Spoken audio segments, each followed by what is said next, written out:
Hello everyone, how are you doing? This is MD Tech here with another quick tutorial. In today's tutorial, I'm going to show you guys how to hopefully resolve if you're having an issue with the recording stopped error in the snipping tool. And it reads that something happened and we've stopped recording. Wait a bit, then try again. If this continues, send us your feedback. So this should hopefully be a pretty straightforward process here, guys, on how to resolve it. And without further ado, let's go ahead and jump straight into it.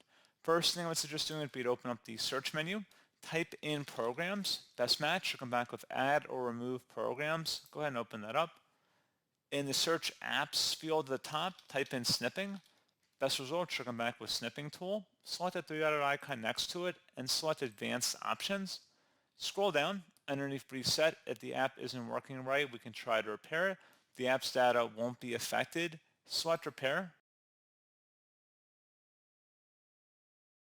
And if you're still having a problem, you can select the second option, where if the app still isn't working right, reset it. The app's data will be deleted. Select reset. This will permanently delete the app's data on this device, including your preferences and sign-in details. Select reset. Once that's done, close out of here. Open up the search menu and type in graphics.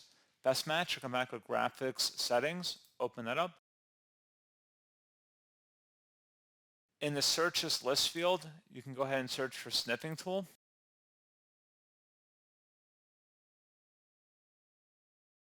If you don't see it, you may have to go versus add an app, desktop app, click the drop down and select Microsoft Store app and then browse. Now at this point, you go ahead and locate the snipping tool on this list. And now select options. Select where it says high performance and then select save. And then once that's done, close out of here and restart your computer.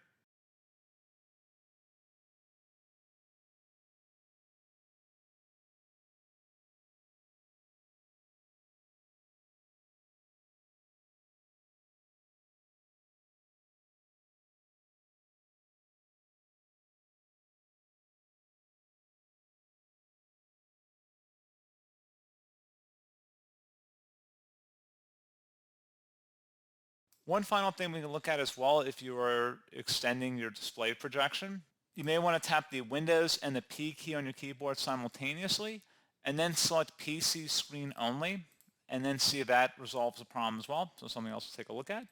So pretty straightforward process, guys, and as always, thank you for watching. I do hope I was able to help you out, and I do look forward to catching you all in the next tutorial. Goodbye.